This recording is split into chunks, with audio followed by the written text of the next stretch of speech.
Hello അസ്സാം വലൈക്കും welcome back to our channel. ഇന്നത്തെ നമ്മളെ വീഡിയോയിൽ ഒരു അടിപൊളി മാംഗോ അറേബ്യൻ ഡെസേർട്ടാണ് കേട്ടോ കാണിക്കുന്നത്. നമ്മളെ വീട്ടിൽ എന്തെങ്കിലും ഗസ്റ്റ് വരാണെങ്കിലോ അതല്ല നമ്മളെവിടെയെങ്കിലും പാർട്ടിക്കൊക്കെ പോവുകയാണെങ്കിലോ നമുക്ക് സ്റ്റാറാവാൻ പറ്റിയ അടിപൊളി കിടിലൻ ഡെസേർട്ടാണ് കേട്ടോ ഇത്. ഇപ്പോൾ നാട്ടിലേക്ക് എന്ന് പറയുന്നത് മാംഗോ തട്ടി തടഞ്ഞു നിൽക്കുന്ന ഒരു സമയമല്ലേ, അത്രയധികം മാംഗോൻ്റെ സീസണല്ലേ. അപ്പോൾ നമുക്കിത് എങ്ങനെ തയ്യാറാക്കാമെന്ന് നോക്കാം. അതിന് വേണ്ടിയിട്ട് ഞാനിപ്പോൾ എടുത്തിട്ടുള്ളത് 4 മാംഗോ ആണ് കേട്ടോ. ഇത് അൽഫോൺസ മാംഗോ ആണ് കേട്ടോ. ഇതിലുള്ള 3 അൽഫോൺസ മാംഗോ ആണ്. നമ്മളെപ്പോഴും മാംഗോ എടുക്കുന്ന സമയത്ത് നല്ല മധുരമുള്ള മാംഗോ നോക്കിയിട്ട് എടുക്കണം കേട്ടോ. ഇതുപോലെ ഡെസേർട്ട് തയ്യാറാക്കാനും ഇപ്പം ഞാൻ അതിൻ്റെ സ്കിന്നൊക്കെ ഒന്ന് പീൽ ചെയ്തിട്ട് ഇതൊന്ന് മിക്സിയുടെ ജാറിലിട്ടിട്ട് ഒന്ന് പ്യൂരിയാക്കി എടുക്കുന്നുണ്ട്. ഈ പ്യൂരിയാക്കി എടുക്കുന്നതിൻ്റെ കൂടെ തന്നെ ഞാൻ ഇതിലേക്ക് ഒരു 3 ടേബിൾ സ്പൂൺ ഷുഗറും കൂടി ചേർത്ത് കൊടുക്കുന്നുണ്ട് കേട്ടോ.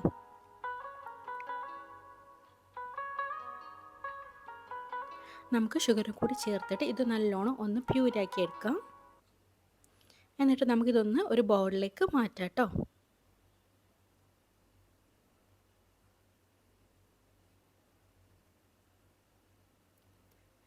ഇതിന്ന് നമുക്ക് മാറ്റി വെക്കാം. ഇനിയിപ്പോൾ നമുക്ക് അടുത്ത സ്റ്റെപ്പ് എന്ന് പറയുന്നത് ഒരു കസ്റ്റാർഡ് മിക്സ് തയ്യാറാക്കണം. അതിന് വേണ്ടിയിട്ട് ഞാൻ 250 ml 2 കപ്പ് മിൽക്കാണ് ചേർത്ത് കൊടുക്കുന്നത്. 2.5 ടേബിൾ സ്പൂണ് കസ്റ്റാർഡ് പൗഡർ ചേർത്ത് കൊടുക്കുന്നുണ്ട്. ഈ സമയം ഞാൻ ഗ്യാസ് ഓൺ ചെയ്തിട്ടില്ല കേട്ടോ, ഫ്ലെയിം ഓൺ ചെയ്തിട്ടില്ല. ഇത് മൊത്തത്തിൽ ചേർത്ത് കൊടുത്തതിന് ശേഷം നമുക്ക് ഒന്ന് മിക്സ് ആക്കിയതിന് ശേഷം ഒന്ന് ഗ്യാസ് ഓൺ ആക്കാം. ഇപ്പോൾ 2 cup milk 250 ml 2.5 table spoon custard powder, ഒരു 1/4 കപ്പ് ഷുഗറാണ് ചേർത്ത് കൊടുത്തിട്ടുള്ളത്. 1/4 കപ്പ് മാത്രം തന്നെ ഷുഗർ മതി കേട്ടോ, കാരണം ഓൾറെഡി നമ്മൾ മാംഗോൻ്റെ മധുരമുണ്ട്, പിന്നെ കൂടാണ്ട് മാംഗോയിൽ നമ്മൾ ഷുഗറും ചേർത്തിട്ടുണ്ട്.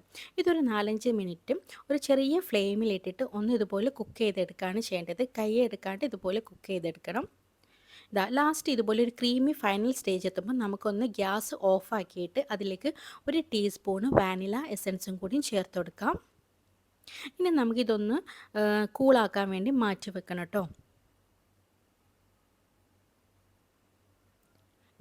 ഇതാണ് ഇതിൻ്റെ കൺസിസ്റ്റൻസി എന്ന് പറയുന്നത്. ഇതുപോലെ നമ്മൾ സ്പൂണിൽ ഇങ്ങനെ വെക്കുന്ന സമയത്ത് കണ്ടല്ലോ ഒരു ക്രീമി രീതിയിൽ കിട്ടുന്നത്. അപ്പോൾ ഇതാണ് ഇതിൻ്റെ കൺസിസ്റ്റൻസി. ഇത് നമുക്കൊന്ന് കൂളാക്കാൻ വേണ്ടി വെക്കാം. ഇത് നല്ലോണം തണുത്തതിന് ശേഷം നമ്മൾ നേരത്തെ തയ്യാറാക്കി വെച്ചിട്ടുള്ള മാംഗോ പ്യൂരി ഉണ്ടല്ലോ അതിലേക്ക് ചേർത്ത് കൊടുക്കാം. തണുത്തതിന് ശേഷം വേണം കേട്ടോ ഇതിലേക്കൊന്ന് ചേർത്ത് കൊടുത്തിട്ട് ഇനിയിപ്പോൾ ഇത് നമുക്ക് മൊത്തത്തിൽ ഒന്ന് മിക്സ് ആക്കി എടുക്കാം. ഇനി നമുക്കതൊന്ന് മാറ്റി വെക്കാം. ഇനിയിപ്പം നമുക്ക് നെക്സ്റ്റ് ഒരു ബൗളിലേക്ക് ഒരു വെള്ളമൊന്നും ഇല്ലാത്ത വാട്ടർ കണ്ടൻറ്റ് ഇല്ലാത്ത ഇതുപോലെ ഒരു ബൗളിലേക്ക് ഞാൻ വിപ്പിംഗ് ക്രീം ചേർത്ത് കൊടുക്കുന്നുണ്ട്. ഞാനിപ്പോൾ 70 ഗ്രാം വിപ്പിംഗ് പൗഡറാണ് കേട്ടോ ചേർത്ത് കൊടുക്കുന്നത്. അതിലേക്ക് ഇതുപോലെ ഒരു ഗ്ലാസ് മിൽക്ക് കുറേശ്ശെയായിട്ട് ചേർത്ത് കൊടുത്തിട്ട് നമുക്കൊന്ന് വിപ്പിംഗ് ക്രീം അടിച്ചെടുക്കുകയാണ് ചെയ്യുന്നത്.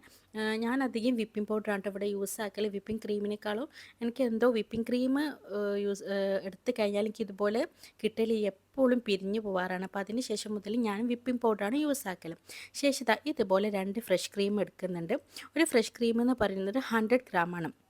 അതുപോലെ 2 ഫ്രഷ് ക്രീം 200 ഗ്രാം ഫ്രഷ് ക്രീമാണ് ഞാൻ എടുത്തിട്ടുള്ളത്. ഇനിയിപ്പോൾ നിങ്ങൾക്ക് എന്ന് പറയുന്നത് ഇത് അത്യാവശ്യം വലിയൊരു ബൗളിലേക്ക് വേണ്ടിയിട്ടുള്ള ഡെസേർട്ടാണ്, വലിയ ട്രേയിലേക്ക് വേണ്ടിയിട്ടുള്ള ഡെസേർട്ടാണ്. നിങ്ങൾക്ക് ഇത്ര അധികം വേണ്ട, വലിയ ബൗളിലേക്ക് ആവശ്യമില്ല എന്നുണ്ടെങ്കിൽ നിങ്ങൾ ഇതിൻ്റെയൊക്കെ ഹാഫ് എടുത്താൽ മാത്രം മതി കേട്ടോ. മിൽക്ക് മെയ്ഡ് ചേർത്ത് കൊടുക്കുന്നുണ്ട്. 200 ഗ്രാം മിൽക്ക് മെയ്ഡാണ് ഞാൻ ചേർത്ത് കൊടുത്തിട്ടുള്ളത്. ഇനിയിപ്പോൾ നമുക്ക് ഇത് മൊത്തത്തിൽ ഒന്ന് അടിച്ചെടുക്കാം. 70 ഗ്രാം വിപ്പിംഗ് പൗഡറും അതുപോലെ തന്നെ അതിലേക്ക് 200 ഗ്രാം ഫ്രഷ് ക്രീമും 200 ഗ്രാം മിൽക്ക് മെയ്ഡും ചേർത്ത് നല്ലോണം ഒന്ന് അടിച്ചെടുത്തതിന് ശേഷം ലാസ്റ്റ് ഞാൻ അതിലേക്ക് ചേർത്ത് കൊടുക്കുന്നത് ഒരു 3 ടേബിൾ സ്പൂൺ മാംഗോ പ്യൂരി കേട്ടോ. നേരത്തെ നമ്മൾ തയ്യാറാക്കി വെച്ചിരുന്നതിലും കുറച്ച് ഞാൻ മാറ്റി വെച്ചിട്ടുണ്ട് മാംഗോ പ്യൂരി. ആ മാംഗോ പ്യൂരിയാണ് ഞാൻ അതിലേക്ക് ചേർത്ത് കൊടുത്തിട്ടുള്ളത്. ഇനി നമുക്ക് ഇതുപോലെ ബ്രെഡ് എടുത്തിട്ട് അതിൻ്റെ അരികുവശം ഒന്ന് മാറ്റി വെക്കാം. ബ്രെഡിൻ്റെ കണക്കൊന്നുമില്ല, നിങ്ങൾ ഏത് ട്രേ ആണോ എടുക്കുന്നത് അതിനനുസരിച്ച് നിങ്ങൾക്ക് ബ്രെഡിൻ്റെ എണ്ണ അതിനനുസരിച്ചിട്ട് എടുക്കാം കേട്ടോ. ഇനിയിപ്പോൾ ഇതുപോലെ ഒരു ട്രേയിലേക്ക് നിങ്ങൾ അല്പം നമ്മളുടെ നേരത്തെ ഫ്രഷ് ക്രീമും വിപ്പിംഗ് ക്രീമും കൂടി മിക്സ് ആക്കിയിട്ടുള്ള ആ ഒരു ഇതുണ്ടല്ലോ അത് ഇതിലേക്കൊന്ന് ചേർത്ത് കൊടുക്കാം. നിങ്ങൾ ഇങ്ങനെ ചേർത്ത് കൊടുക്കുന്ന സമയത്ത് കുറച്ചും കൂടി ഒന്ന്, ഇപ്പം ഞാൻ ഒഴിച്ചതിനേക്കാളും കുറച്ചും കൂടി ഒന്ന് നിങ്ങൾ അതിലേക്ക് എന്താ പറയുക ഫസ്റ്റ് ലെയർ തന്നെ കുറച്ചും കൂടി ഒന്ന് ഒഴിച്ച് കൊടുക്കണം കേട്ടോ. ശേഷം ഇതുപോലെ നമുക്ക് ബ്രെഡ് അരികുവശമൊക്കെ ഒന്ന് കളഞ്ഞിട്ട് നമ്മളുടെ ഈ ട്രേന് കണക്കാക്കിയിട്ടുള്ള ആ ഒരു സൈസിൽ എല്ലാ ഭാഗവും കട്ട് ചെയ്തിട്ട് ഒന്ന് മൊത്തത്തിൽ ഫില്ലാക്കി കൊടുക്കണം. അപ്പോൾ ഫില്ലാവാത്ത ഭാഗത്ത് ഇതുപോലെ ചെറിയ ചെറിയ പീസുകളൊക്കെ ആക്കിയിട്ട് മൊത്തത്തിൽ ഫില്ലാക്കി കൊടുക്കാം. ഇനി നമ്മളുടെ മുകളിലുള്ള ലെയർ എന്ന് പറയുന്നത് നമ്മളുടെ മാംഗോ പ്യൂരിയും കസ്റ്റാർഡ് മിക്സും കൂടിയിട്ടുള്ള ലെയറാണ്. അത് ഇതുപോലെ ചേർത്ത് കൊടുക്കാം. അതും ഇതുപോലെ മൊത്തത്തിൽ ഒന്ന് സ്പ്രെഡ് ചെയ്ത് കൊടുക്കാം കേട്ടോ ചെയ്യേണ്ടത്. ഇനിയിപ്പോൾ നിങ്ങളെ കയ്യിൽ എന്താ പറയുക, ബദാം, പിസ്ത അങ്ങനത്തെയൊക്കെ ഉണ്ടെങ്കിൽ അതും കൂടി ഒന്ന് ഈ ഒരു ലെയറിൽ ചേർത്ത് കൊടുക്കാം. നെക്സ്റ്റ് ഇതുപോലെ വിപ്പിംഗ് ക്രീമും ഫ്രഷ് ക്രീമും ചേർത്തിട്ടുള്ള നമ്മളുടെ അടുത്ത ആ ക്രീമിൻ്റെ അതും കൂടി ഒന്ന് ഞാൻ ഇതിലേക്ക് ചേർത്ത് കൊടുക്കുന്നുണ്ട്. ഇനിയിപ്പോൾ ഞാൻ കുറച്ചൊന്ന് ബദാം സ്ലൈസ് ചെയ്ത് ഇതിലേക്കൊന്ന് ചേർത്ത് കൊടുക്കുന്നുണ്ട്. ഇതിങ്ങനെ കഴിക്കുന്ന സമയത്ത് നമുക്ക് ഇടയ്ക്കിങ്ങനെ ഒരു എന്താ പറയുക, കടിക്കാൻ കിട്ടുമ്പോൾ നല്ല ടേസ്റ്റാണ്. ബദാമോ അതല്ല പിസ്തായോ അണ്ടിപ്പരിപ്പ് എന്താ വെച്ചാൽ ചേർത്ത് കൊടുക്കുക. നെക്സ്റ്റ് അതേ നമ്മൾ ഫസ്റ്റ് എന്താണോ ചെയ്തിട്ടുള്ളത് അതേപോലെ തന്നെ അടുത്തതും ചെയ്ത് കൊടുക്കുന്നുണ്ട്. ഇതുപോലെ ബ്രെഡ് ചേർത്ത് കൊടുത്തിട്ടുണ്ട്. മാംഗോ കസ്റ്റാർഡ് മിക്സ് ചേർത്ത് കൊടുക്കാം. ശേഷം ഇനിയിപ്പോൾ നമ്മളുടെ ഫ്രഷ് ക്രീമും എന്താ പറയുക, വിപ്പിംഗ് ക്രീമും കൂടിയിട്ടുള്ള അതും കൂടിയും ലാസ്റ്റും ഫൈനൽ ലെയറായിട്ട് ചേർത്ത് കൊടുക്കുന്നുണ്ട്. നമ്മൾ ഫസ്റ്റ് മാംഗോ പ്യൂരി മിക്സിയിൽ അടിക്കുന്ന സമയത്ത് കുറച്ചൊന്ന് മാറ്റി വെക്കണം കേട്ടോ.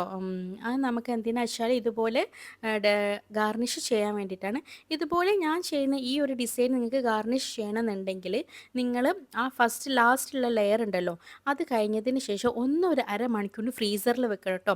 ഫ്രീസറിൽ വെച്ച് തണുപ്പിച്ചതിന് ശേഷം മാത്രം ഈ മാംഗോൻ്റെ പ്യൂരി ഇതുപോലെ ചേർത്ത് കൊടുത്തിട്ട് ഡിസൈൻ ചെയ്ത് കൊടുക്കട്ടോ. അല്ലാത്ത പക്ഷെ ഒരുമിച്ചിട്ട് നിങ്ങൾ ആ ഒരു ഓൺ ദ സ്പോട്ട് തന്നെ ഇതുപോലെ മാംഗോ പ്യൂരിയും കൂടി ചേർത്ത് കൊടുത്താൽ നിങ്ങൾക്ക് ഇതുപോലെ ഇങ്ങനെ ഡിസൈൻ ചെയ്യാൻ കഴിയില്ല, മൊത്തത്തിൽ സ്പ്രെഡായി പോവും.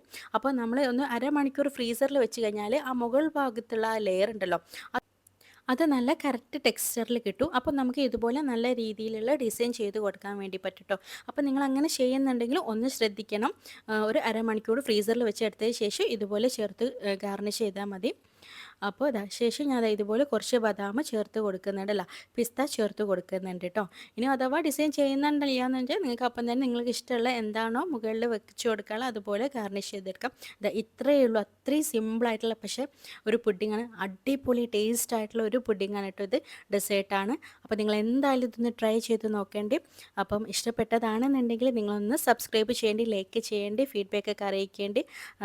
അപ്പോൾ ഇത് ഞാൻ എൻ്റെ ഹസ്ബൻഡ് പെങ്ങളെ മകളെ വീട്ടിലേക്ക് ഉണ്ടാക്കി കൊടുത്തതാണ് കേട്ടോ. ഒരു ചെറിയ കുഞ്ഞ് ഫംഗ്ഷനിനോ അപ്പോൾ ഞാൻ പിന്നെ അവിടേക്ക് ഉണ്ടാക്കി കൊടുത്തതാണിത്. അവിടെ നിന്നാണ് കേട്ടോ ഇത് കട്ട് ചെയ്തത്. അപ്പോൾ എന്തായാലും നിങ്ങളൊന്ന് ട്രൈ ചെയ്ത് നോക്കിയിട്ട് ഒരു അടിപൊളിയായിട്ടുള്ള ഒരു ഡെസേർട്ടാണ് കേട്ടോ ഇത്. മാംഗോൻ്റെ ഒക്കെ ആ ഒരു ഫ്ലേവർ എന്ന് പറയുന്നത് നമുക്ക് നല്ല റിച്ചായിട്ട് കഴിക്കുന്ന സമയത്ത് കിട്ടും. അപ്പോൾ എന്തായാലും ഒന്ന് ട്രൈ ചെയ്ത് നോക്കേണ്ടി. അപ്പോൾ ഇൻഷാ അല്ലാ പുതിയ വീഡിയോകളുമായിട്ട് കാണാം. അപ്പം അഥവാ ആരെങ്കിലും സബ്സ്ക്രൈബ് ചെയ്താണ് കാണെങ്കിൽ ഒന്ന് സബ്സ്ക്രൈബ് ചെയ്ത് സപ്പോർട്ട് ചെയ്യണം കേട്ടോ. നമുക്ക് പുതിയ പുതിയ വീഡിയോകളായിട്ട് ഇൻഷാ അല്ലാ കാണാം. അസ്സലാമു അലൈക്കും.